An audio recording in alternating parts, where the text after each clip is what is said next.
তো সবার প্রথমে আজকে স্ম্যাকডাউন নিয়ে কথা বলা যাক। আজকে স্ম্যাকডাউনের শুরুতে আমরা দ্য ওয়াইপার র্যান্ডি অর্টনকে দেখতে পাই। র্যান্ডি অর্টন এখানে এসে প্রথমে তো জন সিনার রকের ব্যাপারে একটু কথা বলে, আর তারপরে কেভিন ওমেন্সের ব্যাপারে আসে। তো কেভিন ওমেন্সের ব্যাপারে এখানে মেন যে কথাটা বলে যে এখানে কেভিন ওমেন্স কোডি রোডসের উপরে তারপর স্যামি জেনের উপরে অ্যাটাক করছে। কারণটা হচ্ছে কোডি রোডস আর স্যামি জেন নাকি রোমানকে সাহায্য করেছে, কিন্তু র্যান্ডি অর্টন বলে এটা আসল কারণ নয়।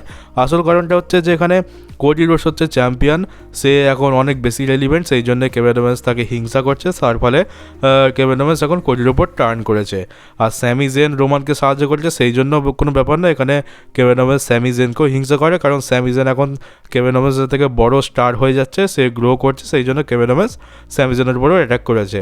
তো কেভিন ওমেন্স হচ্ছে একটা খুবই হিংসুটে মানুষ। আর র্যান্ডি অর্টন এখানে স্যামি জেনের খুব ভালো বন্ধু, আর কোডি রোডসেরও খুব ভালো বন্ধু। র্যান্ডি অর্টন কোডি রোডসকে সাপোর্ট করে, কোডি রোডসকে সাহায্য করে, সেই জন্য এখন কেভিন ওমেন্স র্যান্ডি অর্টনের উপর অ্যাটাক করে। র্যান্ডি অর্টনকে এখানে কেভিন ওমেন্স পাইল ড্রাইভারও লাগায়, যেটার ব্যাপারে র্যান্ডি অর্টন কথা বলে। আর সে এখানে কেভিন ওমেন্সকে পাঞ্চ কিক লাগানোরও কথা বলে। আর এখানে বেসিক্যালি কেভিন ওমেন্সকে একটা ওয়ার্নিং দিয়ে চলে যায়। এখানে আজকে আমরা পুরো শোতে কেভিন ওমেন্সকে তো দেখতে পেলাম না, হয়তো পরের সপ্তাহে আমরা কেভিন ওমেন্সকে দেখতে পেয়ে যাবো। এলিমিনেশন চেম্বারে এত ব্যাঙ্গার একটা ম্যাচ দিয়েছে, এত ভয়ানক একটা ম্যাচ দিয়েছে, তার ফলে একটা সপ্তাহ তাকে টাইম আউট দেওয়া হয়েছে। হয়তো পরের সপ্তাহে আমরা তাকে দেখতে পেয়ে যাবো। তারপর আমরা টিফনি স্ট্র্যাটন ভার্সেস পাইপার নেভেলের মধ্যে ম্যাচ দেখতে পাই, যেটা অফকোর্স এখানে টিফনি স্ট্র্যাটন তো খুব সহজেই জিতে যায়। কিন্তু তারপর আমরা ম্যাচ শেষ হয়ে যাওয়ার পর দেখতে পাই যে শার্লেট প্লেয়ার এসে টিফনির ওপর অ্যাটাক করে দেয়। এখানে টিফনিকে সে ফিগার 4 লেগ লগও লাগিয়ে দেয়। তারপর সিকিউরিটির লোকরা এসে, অফিসিয়ালসরা এসে তাদের দুজনকে ছাড়ায়। আর আমরা এখানে বিয়াঙ্কা প্লেয়ার আর নিয়মির একটা প্রোমো সেগমেন্ট দেখতে পেলাম। এখানে প্রোমো কাট করার থেকে তো এরা বেশি কান্নাকাটি করেছে রিংয়ের মধ্যে। এখানে আমরা দেখতে পেলাম যে বিয়াঙ্কা প্লেয়ার এখানে প্রথমেই নিয়মিকে জিজ্ঞেস করে যে সে কি জেড কার্গিলের উপর অ্যাটাক করেছে। এখানে প্রথমে তো নিয়মি কথা ঘোরানোর চেষ্টা করে, এদিক ওদিকের কথা বলে যে ভবিষ্যতের কথা ভাবা উচিত, কিন্তু শেষমেশ বিয়াঙ্কা প্লেয়ার জোর করার পর এখানে নিয়মি বলেই দেয় যে হ্যাঁ সেই কিন্তু জেড কার্গিলের উপর অ্যাটাক করেছে। তার ফলে তো এখানে বিয়াঙ্কা প্লেয়ারেরও পুরো মন ভেঙে যায়। আর এখানে নিয়মি বলে যে এটা সে তাদের জন্য করেছে, এটা দুজনের কথা ভেবে করেছে, বিয়াঙ্কা প্লেয়ারের জন্য নিয়মি এসব কিছু করেছে। কিন্তু বিয়াঙ্কা প্লেয়ার কোনো কথা শোনে না, সে কাঁদতে কাঁদতে রিং ছেড়ে বেরিয়ে যায়। আর তারপর আমরা দেখি যেখানে জেড কার্গিল চলে আসে, জেড কার্গিল এসে নিয়মির ওপর অ্যাটাক করে আর নিয়মিকে তার ফিনিশার লাগিয়ে দিয়ে চলে যায়। আমি এখানে ভেবেছিলাম যে ডাব্লিউডব্লিউ হয়তো কোনো একটা টুইস্ট এখানে আনতে পারে, এখানে হয়তো নিয়মির ওপরে কোনো একটা মাস্টার মাইন্ড থাকবে, নিয়মি একা এই কাজটা করেনি, সে কোনো কারোর একটা আদেশে করেছে। তো এটা আমি ভেবেছিলাম যে হয়তো বিয়াঙ্কা ব্লেয়ারই হয়তো মাস্টার মাইন্ড হবে, কিংবা বেলিও হতে পারে, কিন্তু এখানে তো সেরকম কিছু দেখতে পেলাম না। এখানে নিয়মি যা করেছে সব নিজে থেকে করেছে, তো এখানে কোনো রকম টুইস্ট আমরা দেখতে পেলাম না। আর আমরা ব্রন স্ট্রোমান ভার্সেস সোলো সিকোয়ার মধ্যে ম্যাচও দেখতে পাই। আর একটা জিনিস বলতে হবে যে ডাব্লিউডব্লিউ মনে হচ্ছে এবার ব্রন স্ট্রোমানকে একটু ভালোভাবে বুক করা শুরু করেছে, কারণ এই ম্যাচে আমরা ব্রন স্ট্রোমানকে বেশ ভালো মতো ডমিনেট করতে দেখতে পেলাম। খারাপ জিনিস হচ্ছে যেখানে সোলো সিকোয়ার যে ক্যারেক্টারটা ছিল সেটা অনেক দুর্বল হয়ে গেছে, ডাব্লিউডব্লিউ তাকে অনেকটা ওপরে নিয়ে গেছিলো, কিন্তু সেইটা কোথাও না কোথাও নষ্ট হয়ে যাচ্ছে। তো সোলো সিকোয়ার সাথে যদি এরকম আরও কিছুদিন চলতে থাকে তো সোলো সিকোয়া বলতে পারো একেবারে ডেড হয়ে যাবে। তো ঠিক আছে, এখানে ম্যাচের ব্যাপারে কথা বলা যাক। এখানে ব্রন স্ট্রোমান লাস্টের দিকে রানিং পাওয়ার স্ল্যাম লাগিয়ে দেয়। ভেবেছিলাম যেখানে ব্রন স্ট্রোমান জিতে যাবে, কিন্তু টামাটোঙ্গা এসে ইন্টারফেয়ার করে, যার ফলে ম্যাচটা ডিসকোয়ালিফিকেশান এন্ড হয়ে যায়। তারপর আমরা দেখতে পেলাম যে ব্রন স্ট্রোমান টামাটোঙ্গাকে ধুয়ে দিল। তারপর এখানে জেকব ফাটু আসে, জেকব ফাটুর সাথে একটু লড়াই হয়, জেকব ফাটুকে অ্যানাউন্সার টেবিলের উপর চোক স্ল্যাম লাগিয়ে দেয়, কিন্তু জেকব ফাটু তাতে কিছু হয় না। তো তারপরে এটা লড়াই করতে করতে ক্রাউডের ভেতরে চলে যায়, আর সেখানে একটা বাক্সের ওপরে উঠে পাশে দুখানা টেবিল ছিল, সেই টেবিলের উপরে জেকব ফাটু ব্রন স্ট্রোমানকে সামন ড্রপ লাগানোর চেষ্টা করছিল, কিন্তু সেখানে ব্রন স্ট্রোমানই জেকব ফাটুকে ধরে চোক স্ল্যাম লাগিয়ে দেয়। যেখানে ব্রন স্ট্রোমানকে বেশ স্ট্রং দেখানো হয়েছে, কিন্তু ঠিক তার 10-12 সেকেন্ড পরই এখানে জেকব ফাটু উঠে হেঁটে হেঁটে ব্যাক স্টেজে চলে যায়। তো এখানে জেকব ফাটুকে একটু উইক তো মানে উইক বলা যাবে না, এখানে ব্রন স্ট্রোমানকে একটু স্ট্রং তো দেখানো হয়েছে, কিন্তু জেকব ফাটুকে খুব একটা কিন্তু উইক এখানে দেখানো হয়নি। মানে এখানে দেখতে পেলাম যে চোক স্ল্যাম খাওয়ার পরে একটা দুটো টেবিল ভেঙে গেল, কিন্তু তারপরেও জেকব ফাটু নিজের পায়ে ব্যাক স্টেজে হেঁটে যাচ্ছে, তো এখানে খুব একটা তো তাকে উইক দেখায়নি। এখানে ব্রন স্ট্রোমান আর জেকব ফাটু দুজনকেই বেশ স্ট্রং বুক করা হয়েছে। আর এরপর আমরা উমেন্স ইউএস চ্যাম্পিয়নশিপের জন্য ম্যাচ দেখতে পাই, মিচান ভার্সেস চেলসি গ্রিন। এই ম্যাচটা তো খুবই দারুণ হয়, এটা স্ট্রিট ফাইট ম্যাচ ছিল, যার ফলে এখানে আমরা চেয়ার, টেবিল, ডাস্টবিন, ক্যান্ডোস্টিক আরও অনেক কিছু ইউজ দেখতে পাই। এখানে ম্যাচের মাঝখানে পাইপার নেবেন একটু প্রবলেম ক্রিয়েট করার চেষ্টা করে, কিন্তু বিফ্যাব এসে তার উপরে অ্যাটাক করে দেয়, কারণ ব্যাক স্টেজে এদের মধ্যে আমরা একটু ঝামেলা দেখেছিলাম।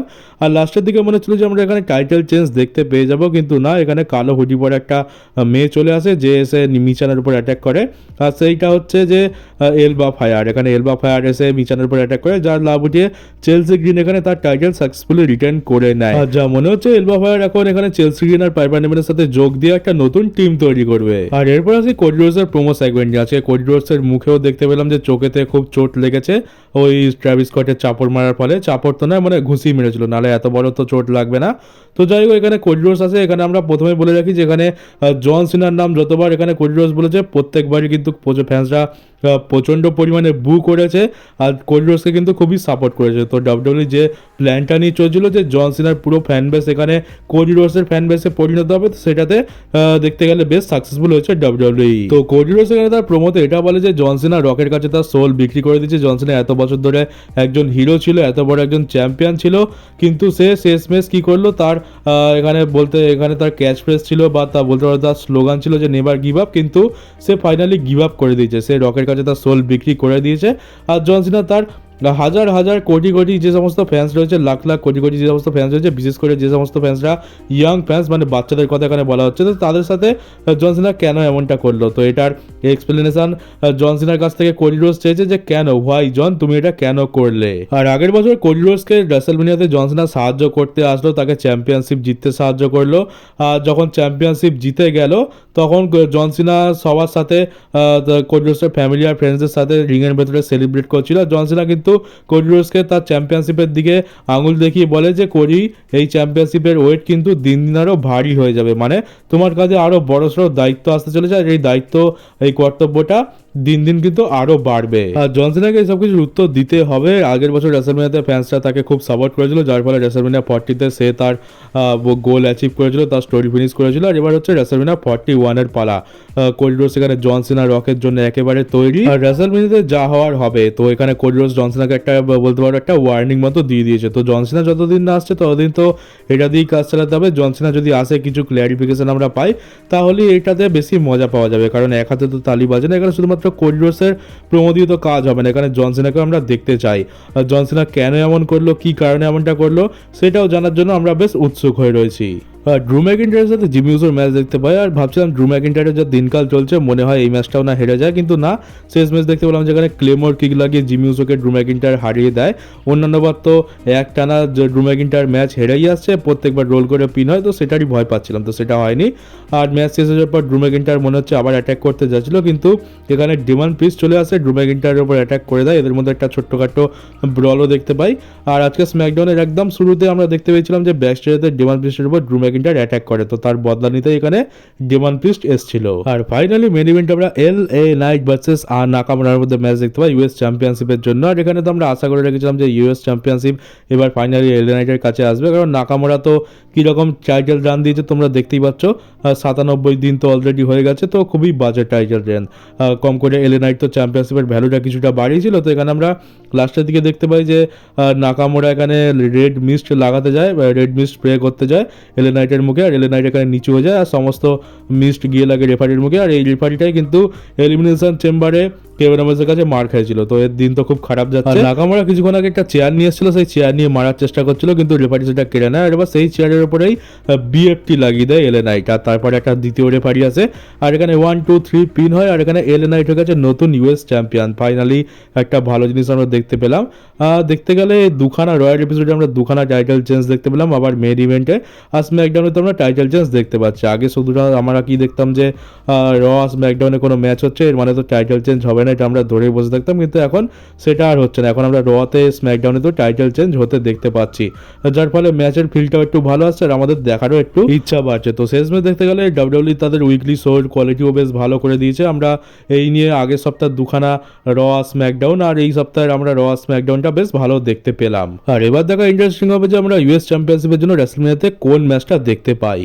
তো এই তো হয়ে গেল স্ম্যাকডাউন। আর এবারে কিছু নিউজ নিয়ে কথা বলা যাক। আমরা র্যান্ডি অর্টনকে 14 মার্চ, 21 মার্চ আর 28 মার্চ এই তিনটে স্ম্যাকডাউনে দেখতে পেতে চলেছি। তো বলতে পারো যে আজকের তো দেখতে পেলাম, আর এছাড়া পুরো মার্চ মাসটা আমরা র্যান্ডি অর্টনকে প্রত্যেকটা স্ম্যাকডাউনেতেই দেখতে পাবো। আর জন সিনার বাবাকে তো সবাই বিরক্ত করে মারছে। এখানে জন সিনা যখন থেকে হিল টার্ন করেছে, জন সিনার বাবাকে সবাই ফোন করছে আর জিজ্ঞেস করছে যে জন সিনা কেন এমনটা করলো, কি কারণে এমনটা হলো। আর জন সিনার বাবা তার ইন্টারভিউতে বলছে যে আমি সত্যিকার হিসেবে বিরক্ত হয়ে গেছি, মানে এক গাদা ফোন কলস আসছে, এক গাদা মেসেজ আসছে, আমি তো তো জানি না যে আসল ব্যাপারটা কি হয়েছে। তো এখানে জন সিনার বাবা বলছে যে জন সিনা কেন হিল টার্ন করেছে, আসল কারণ কি তোমরা তাকে গিয়ে জিজ্ঞেস করো, আমি ভাই কিচ্ছু জানি না। তো এরকম তো হয়েই থাকে। জন সিনার হিল টার্নটা তো ডেফিনেটলি একটা অনেক বড় জিনিস, তাই জন সিনার বাবার সাথে যাদের চেনা পরিচয় আছে তারা এখন জন সিনার বাবাকে ফোন করে জিজ্ঞেস করছে যে জন সিনা কেন এরকম করলো, কিন্তু বাস্তবে তো আমাদের সিনিয়র জন সিনা তো কিছুই জানে না।